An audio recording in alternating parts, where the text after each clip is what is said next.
where are we looking? Can't quite see through the sunset here. Well, we're not in Essex, so nobody's nicked it. Well, green flag at the back once again. So Clutch is in, clicking in the first gear. Revs rise, all eyes to the lights, which go red, and they go out. And it's a dash towards Paddock Hill Bend. We'll watch that front row. And I tell you what, kids, Ramon Hunter did so well earlier on today. He's looking to go up the inside of Darryl Dance. Darryl says, not a chance. Good luck with that. Big Darryl says, that's my corner, mate. I'm having that. I wouldn't want to go up against Darryl. No, absolutely. I know he's going to finish second in that. Now he's in terms of you and I hope to that. This is all good, yeah. Big Darryl ain't called Big Darryl for his good looks, that's for sure. Down the hill we come. And indeed, it's Darryl Dance leading. That's Ramon Hunt in second, yeah. He made a good start there. But geez, Darryl's got the bit between his teeth, mate. That is a determined ride. It really is, isn't it? Yeah, absolutely. Justin Rose right now in third place, ahead of Jamie Thomas. So Jamie Thomas dropping the position of Justin Rose in the opening stages of this first lap. And Darryl Dance, well, he won it from behind to the flag earlier on today. He's going to do the same again with Ramon Hunt. Well, he had to make his way through the field earlier on this afternoon.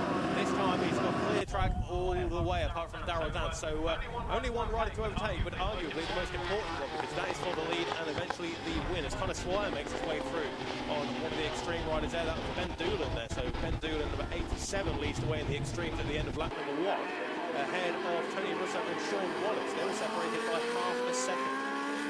Watching them now down from Druids in towards Granville Bend. So it's Dance, number 47, on the Suzuki, leading the way. Jamie Thomas now ahead of Justin Rose, and has put a bit of distance between himself and the number 23 Yamaha. But fifth place in the Ultras, number 102 on the Suzuki, James Furman, who is right there with Justin, and I suspect he's a little bit impatient already, because you can see that gap opening up to third place. He takes a wider line as he goes around clearways, and I suspect he'll be looking to get the comeback as he comes out of clearways on towards Clark Curve. And a bit of chatter on the radio there, and just as we predicted, James Fern goes up the inside on the exit of Clark Curve and takes fourth position from Justin Rose, with Darryl Dance on the first of the flying lap, putting in a 50.099 lap time, only a tenth and a half of a second away from the fastest lap of the weekend so far earlier on.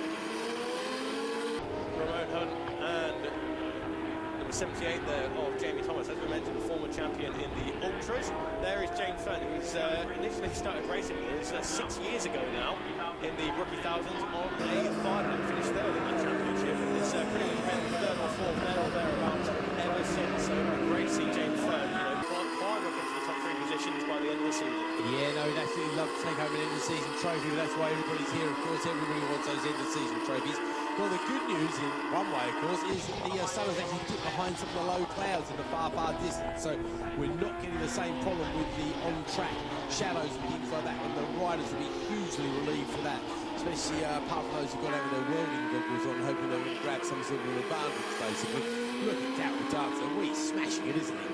The big man really has not forgotten how to ride a bike. He doesn't go out to play that often. We tend to see him maybe at the start of the season and bits and pieces. He's been hanging around these tracks for about 20 odd years or so, and he is the fastest man on the track, not just a little bit either.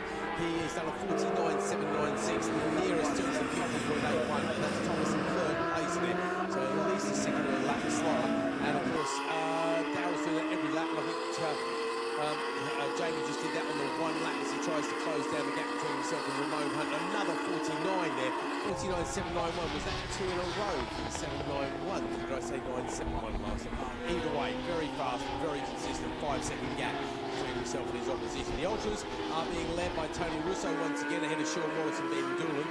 So they're going to their own little scrap down there. But Tony Russo looking like the class act in the field at this early stage.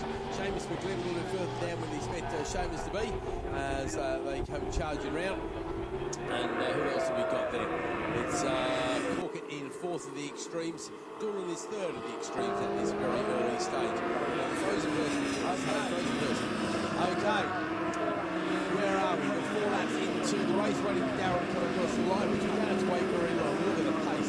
49.791 last time. This time it's a 50.7, so he's rolled right out at this stage. Goes double yellow for the first time. He's got a gap now of 6.1 seconds. So let's face it, he is a class in the field. Thomas, though, in this battle for second place, mate. Ramon Hunt and Joseph Thomas. That's where the action is on this track, isn't it, mate? Yeah, right there with him. And he's looking to go later on, breaks up the inside there, and it's pretty much a block pass there from Jamie Thomas. Does it run a little bit wide? No, just about holds it. Yep. And well, plenty of clear track in front now instead of all. Oh no, sits of Jamie Thomas. Ramon Hunt, he was not having any of that as Clinton Wood goes up the inside of Jamie Thomas for 4th place. Yeah, talk about a fight straight back on Thomas there. That was proper close stuff, wasn't it? Wow, that was definitely good. Mr. Webb, could you stand to one side? There's some of us have got a rooms in the Good grief. Do I come to your work and tell you how to empty the bins? No, I don't.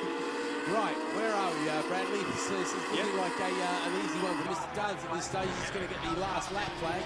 There it goes, last lap. Hunt and Thomas passed, and we're going to see a change there. Are we going to see a fight back? There we go. Thomas right behind him. Is he going to have another go? No, I think Hunt got the drive. I thought Hunter made a mistake there at Paddock. Far from it.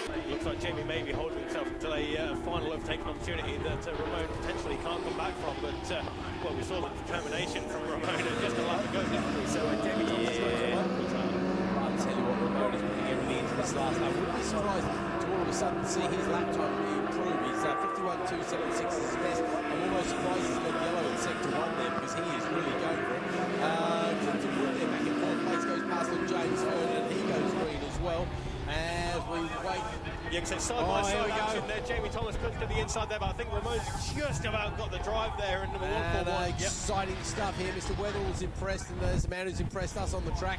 And yeah, big surprise. It looks like the fastest lap of the race, personal pace there for those guys, and I'm not surprised. Both drop into the 50s there. If they'd done that sooner, they might have been giving Mr. Dance a hard time in that particular race. So it's Dance, Hunt, Thomas Wood, Fern, Rose, the top 6 in the Ultras. In the Extremes, we're going to see Tony Russo, Pete Shaw, Morris, Ben Doolan, Darren Corgan, Andy Fern, and Adam Jameson to his placings there, as unfortunately Seamus McGlynn drops down the field on the last lap. That's a great shame.